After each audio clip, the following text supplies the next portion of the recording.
Order, order. Transparency of charges on pension plans. Mr. Brandon Lewis. Thank you, Mr. Gow, and it is a pleasure to be serving under your chairmanship this afternoon.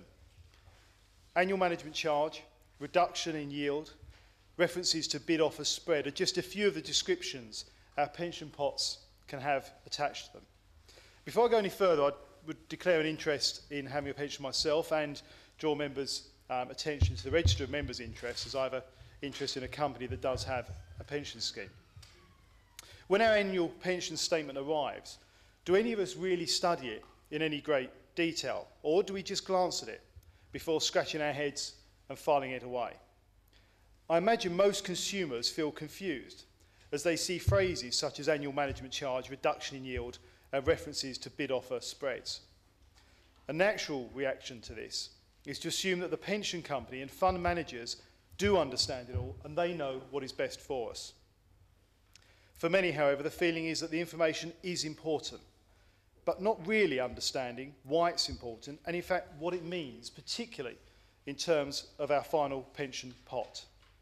That is why the pension industry and the financial media carefully will be watching our deliberations today, and it may be the complexity of it that means that so many people who are unable to understand it or see the purpose of it and why it matters so much may well be an indication of the number of members here today.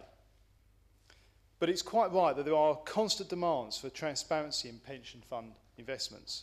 In fact, the Honourable Member for Dagenham and Rainham highlighted this during a German debate just last year. Transparency in pension charges should be no different. Let me just outline some of the background to this. It is easy for us as politicians to exhort that everybody should save for retirement. They are easy words. They're things that we want people to do in order to be able to provide for themselves when they are older. In government, it is easy and clear with our experts to advise us to see why that matters and why money put away very young matters more as we get older. The biggest challenge, I believe, for the government and the pensions industry, however, is overcoming the consumer's attitude towards pensions. Only half of working adults between the ages of 20 and 64 are currently saving for retirement. Although the biggest reason given by consumers for the lack of saving is their inability to afford the contributions required to build a pension pot, there are other interesting underlying problems. A quarter of respondents in a National Association of Pension Fund study state that they do not trust the pensions industry. Other surveys indicate that 80% of people want to see greater transparency about how pensions operate and what they cost.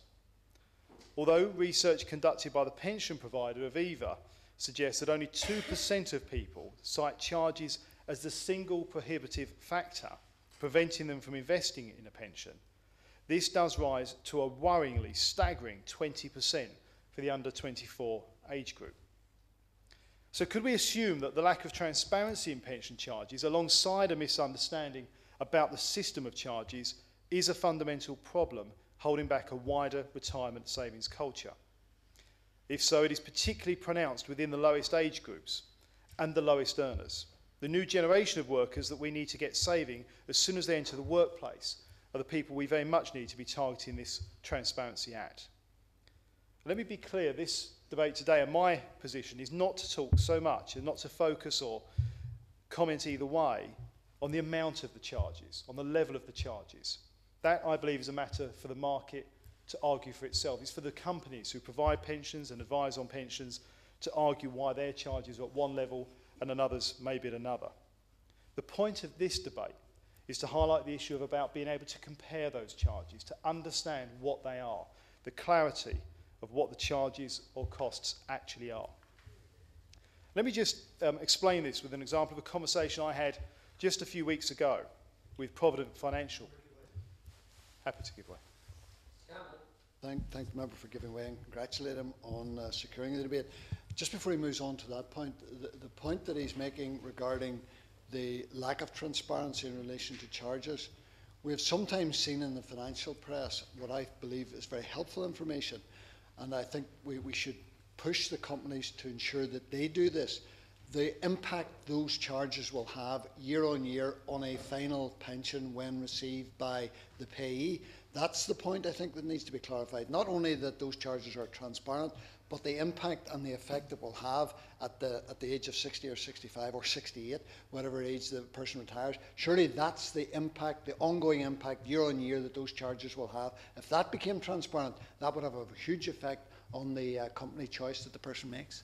I think the honourable member makes a very good point, and actually something I will touch on later on, but I fully agree that one of the issues that people don't understand is that a charge or a figure that can seem very small now can actually have a huge impact on how a pension pays out, up to 25%, as I'll touch on later, when it comes to paying out later on. So he's absolutely right. That's exactly the kind of clarity and understanding that we need.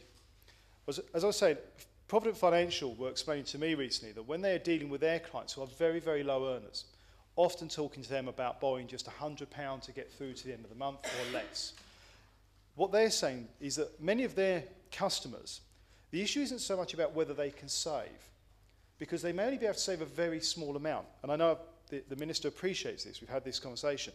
And in some cases, it could even be just pounds a week or a month. But all of that money can add up to mean something later. And the problem they have, the hurdle that they find, is a psychological one. What they're saying to me is that people on the lowest incomes understand and learn how to manage their money. They understand and learn how to get their family through the week, through the month, to be able to afford it. Within that, they will still have things that they'll do, £1 or £2 a week on sweets for the children or something like that. What they don't do is trust an unnamed, unknown, big organisation with some of their money, because it's complicated, it's got no face to it. And that's why they use organisations like Provident Financial rather than some of the high street banks. By looking at transparency and dealing with the transparency issue, we may well be able to break through that psychological barrier as well to get more people saving. Because if the industry is clearer to understand, simpler in the way it puts its figures across, it will instill more confidence in the customers that it's looking to pick up. And I'll come back to that with a very clear example in just a moment. It is a complex system. The underlying attitude of that is unsurprising when we have such a diverse and complex pension industry with a wide range of schemes and options alongside an array of different regulatory regimes. There is a wide range of what may be included within pension charges as well. Alas, with no clear industry standard at the moment, providers often differ in what is included.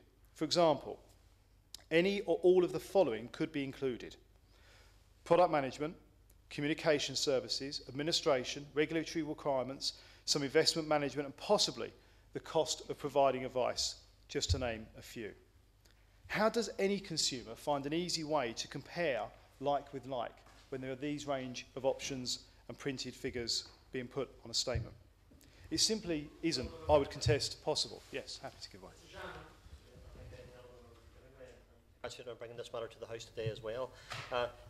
The issue of hidden charges, the charges you don't know are taking place but are being removed from your funding on a regular basis. We've got the clarity which I believe is needed in relation to sales commission, where sometimes there are hidden, not sometimes, often there are hidden charges before someone can exit or leave a scheme.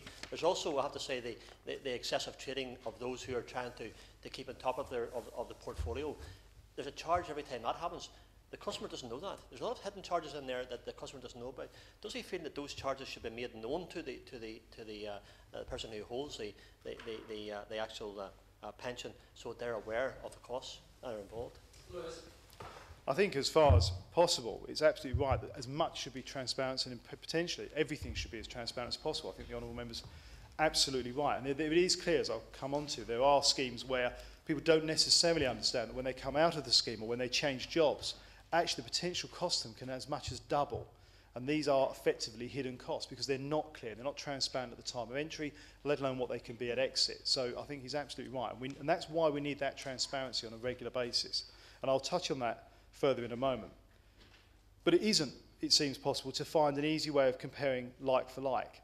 Just last week, the Work and Pension Select Committee was taking evidence where it was made very, very clear, looking at different operations, that there are such variations in style. And in fact, what highlighted this issue for me more than anything was that one company was particularly making the point that their simplicity and transparency of their charges is their single, I think they said, their single biggest marketing advantage. If members will just bear with me, I'll just read a short quote.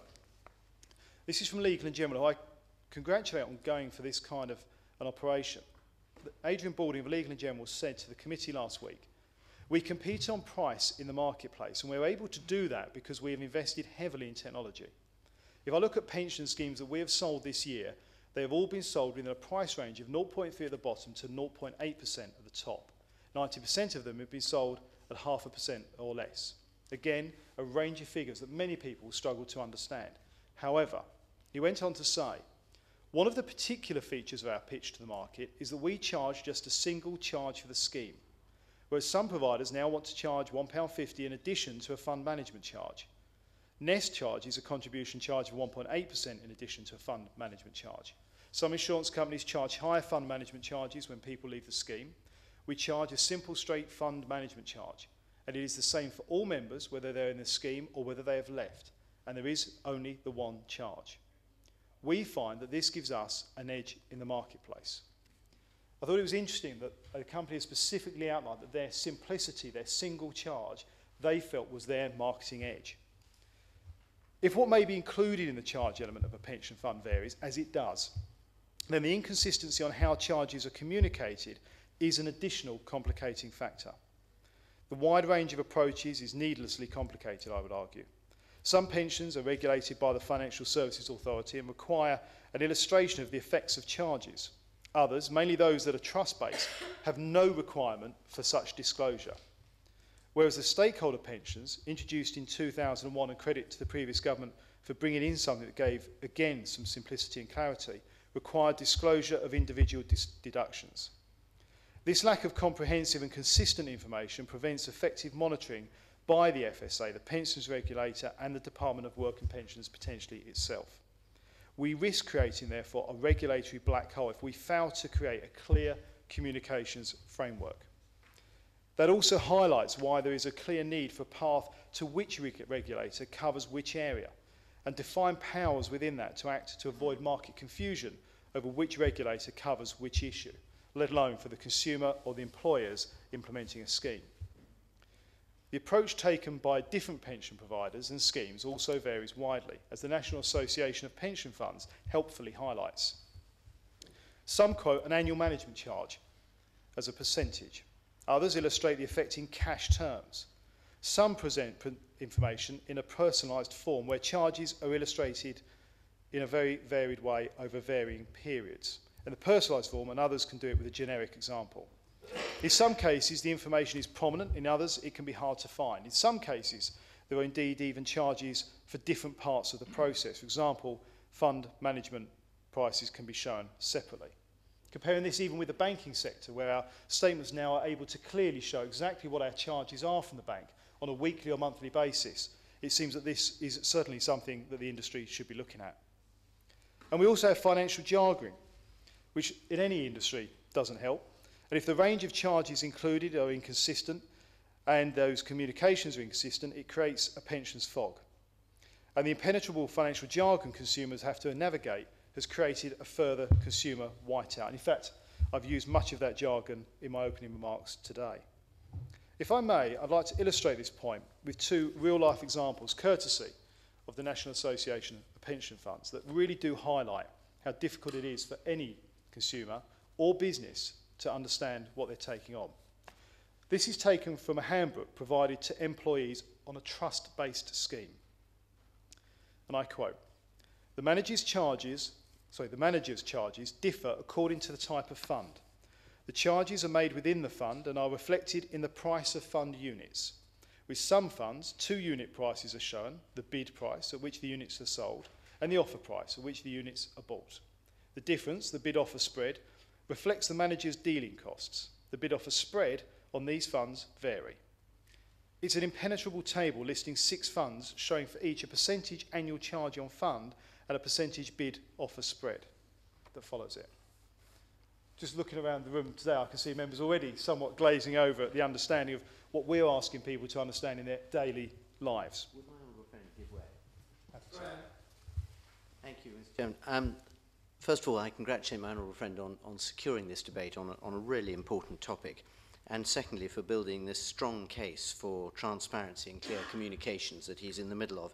Do you think the example he has just quoted only proves the point that Einstein used to make when saying that if you can't explain something to your grandmother, you probably don't really understand it. I think my honourable friend has just summed up the point in exactly the sort of clarity that we need in pensions charges. I agree entirely. Let me just further enhance that with a second example on a different type of scheme. This is based on a contract-based scheme. And this example is from a block of text headed Additional Expenses, which goes into a member's handbook. I quote, "Additional expenses such as trustees, registrars, auditors and regulators' fees may be deducted from some investment-linked funds. In addition, where the insert name of insurer, investment-linked fund links to a fund of funds, a fund that holds other underlying funds as its investments, the additional expenses may also include the cost of managing the underlying funds. Where these expenses arise within the fund, they have taken into account in the calculation of the unit price. Details of the annual management charge and any additional expenses can be obtained from your insert insurance company pension pack." And I assure members that is not an excerpt from a Monty Python sketch. That is what people are having to deal with. It is no wonder, absolutely no wonder at all, that consumers are confused and indeed suspicious of pensions when they're presented with information in such an opaque, complicated and almost, I would argue, legible manner. Many other financial products, as I've mentioned, but also including mortgages and loans, now present information in a much clearer way, generally following consumer pressure, something we're hoping will come from this industry as well. It is rare for providers or schemes to show the actual cash amount of charges on an individual statement. Surely that would be the clearest way of providing vital information that the majority can understand.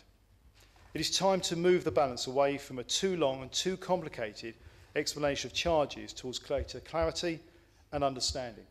I've had experience myself of running a company scheme or being responsible for a company scheme where people have been able to go into a scheme where they have to contribute nothing but are given money to go into the scheme by the company.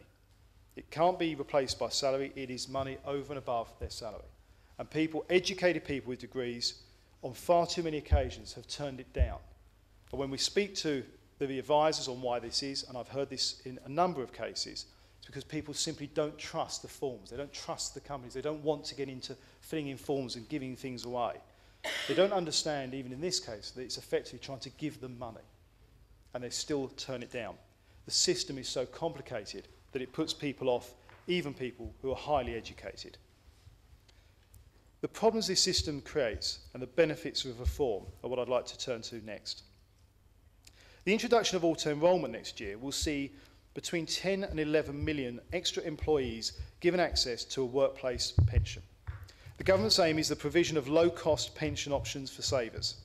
Yet consumers that are suspicious or wary of pensions means there is a risk of potentially a high opt-out rate, something we obviously will all want to avoid. And we must avoid exacerbating the problem because of charges and their structure being such that it's difficult for people to understand them. Small businesses particularly face this burden. The complexity of schemes for businesses to choose from could risk disengagement by employers.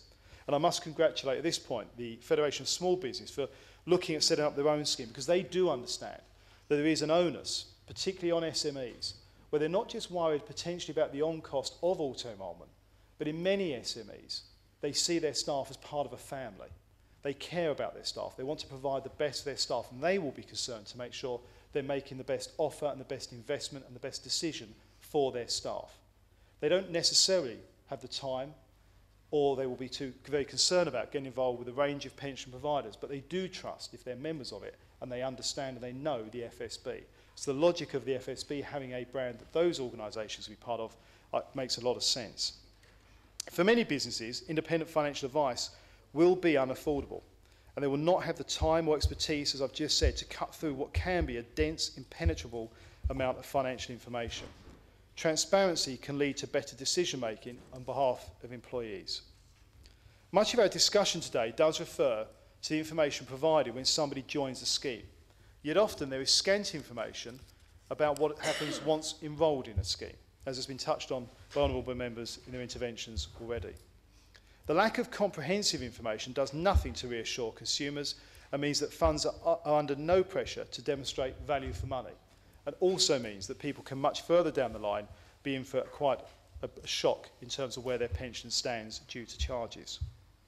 I agree, in fact, with the sentiment expressed by Aviva, who said that focusing entirely on charges may be counterproductive and risks deterring a generation of new savers. In terms of what those charges are, I think they're right. In terms of making sure the charges are understandable, I think we have an important job yet to do. We need to see that charges provide value for money and provide flexibility. To be able to do that, we need to see what those charges are in a way we can all understand.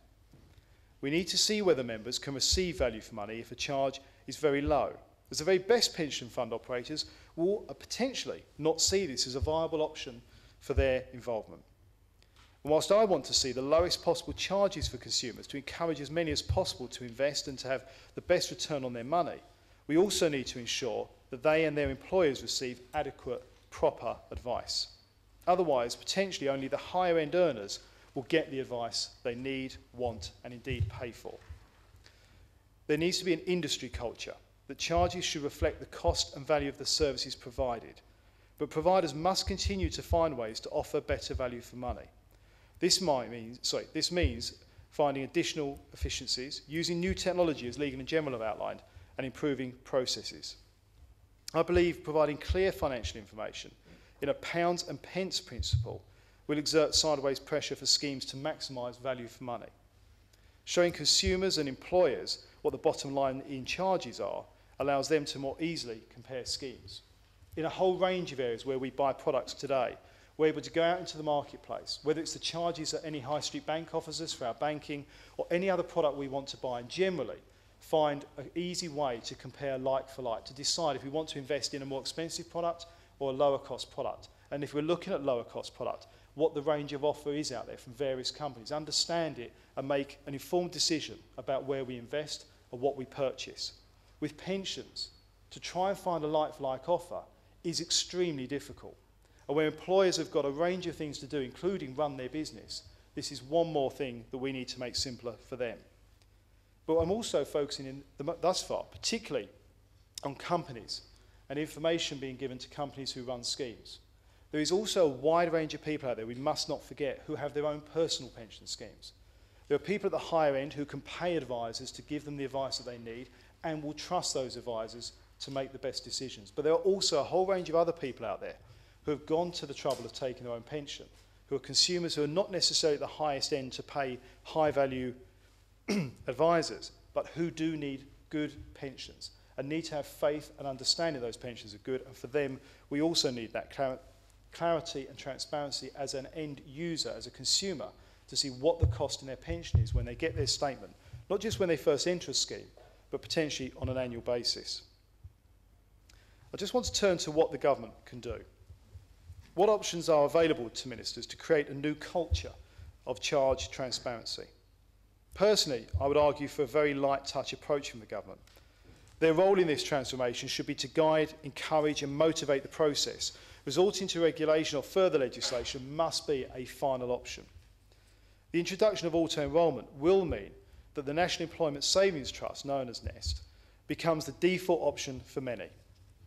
Although we should welcome the role of NEST in pension provision, we must also remember that it is just another provider. It is neither designed for nor suitable for everybody. I hope its existence, however, will assist in driving down charges right across the sector. But its own charging structure, in fact, is not a simple model in itself. And I'll be interested in the Minister's view on how we can maybe move that forward as time goes on. I hope that even though NEST provides a low-cost option, ministers will still press for greater transparency across the sector, so that those for whom NEST is not the most suitable option, there will also be some benefits of transparency. NEST will not attract those, as I've said, necessarily who are on higher earnings, or employees who require a larger choice of investment funds and greater contribution levels, but they equally need greater charge clarity. Nor will NEST pick up many seasonal workers or low-paid earners who fall below the threshold, many of whom could be women who work part-time due to childcare issues. And we need to do more to simplify and open up the system to give them an option to save, if only a few pounds each week, as I mentioned earlier in this speech. The system needs simplicity and clarity to have a chance of encouraging a wider range of people to come into saving. I'll be interested to hear from the Minister how he thinks the government can encourage the process of transparency, how he thinks charges can be set out clearly and in terms readily understood by savers, whether he believes, as I do, that this approach should apply equally to both contract-based pensions and trust-based pensions, where there are currently no requirements for charges to be disclosed to savers. Would the Minister also outline how his department is planning to provide guidance to both consumers and employers ahead of the introduction of auto-enrolment? I think it's important that we take every opportunity to raise this issue and make it clear, because employers have a crucial role. They need to be fully aware of the costs and charges associated with the workplace schemes they will effectively be responsible for their employees. In evidence to the Select Committee last week, it was indicated that the Code of Practice, at least in the first period, will be aimed at giving clarity of evidence and information to employers in order to make decisions about the scheme for their staff, rather than directly to the end user or consumer. And that the long term, that will not be enough. We need that clarity and transparency to go right through to the consumer, the end client, as I stated earlier. Legal & General have managed it. We need to ensure we get it right across the sector. So I would ask the Minister if he could also comment on the suggestion from Which that pensions should be benchmarked against Nest to assure value for money. Several organisations, including Which, have expressed concern about the issue of active member discounts, which are schemes that have a low charge for people who are actively contributing. Once they move job or go on to maternity leave or paternity leave, those costs can increase, often significantly. An issue I think an honourable friend touched on in an intervention earlier. I've heard it expressed that this is more of an inactive member penalty and should be seen as such. It is one of the biggest issues potentially facing the pension costs and should be addressed. Again, it can particularly affect women who take a break from work due to childcare issues, or low earners who can be out of work for periods of time. I'm particularly concerned about the increase in charges levied by some insurance companies for people who change jobs. And transparency can help deal with this as well. Which research has found that some companies are charging between 0.5 and 0.7% annual management charge for active members. But once the person leaves a company, then the charges can double. Such high charges could have a high impact on the pension received by the consumer at the end of the scheme, potentially seeing a pension reduced by up to 25%.